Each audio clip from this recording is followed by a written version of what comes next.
नहमदहू व नसल्ली अला रसूल करीम। हज़रत सलमान फ़ारसी रज़ी अल्लाह ताला अन्हु एक बड़े मशहूर सहाबी हैं। वो फरमाते हैं कि जब इशा की नमाज़ हो लेती है तो आदमी 3 जमातों में मुनक़सिम हो जाते हैं।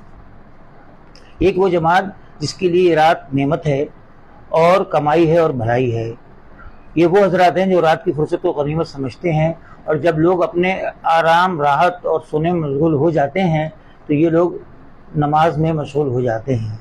इनकी रात इनके लिए अजर व सवाब बन जाती है। दूसरी वो जमात है जिसके लिए रात वबाल है, अजाब है। ये वो जमात है जो रात की तन्हाई और फुर्सत को गनीमत समझती है और गुनाहों में मशगूल हो जाती है। इनकी रात इन पर वबाल बन जाती है।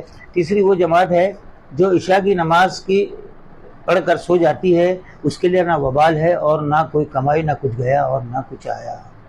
अस्सलामु अलैकुम वरहमतुल्लाहि वबरकातुहू।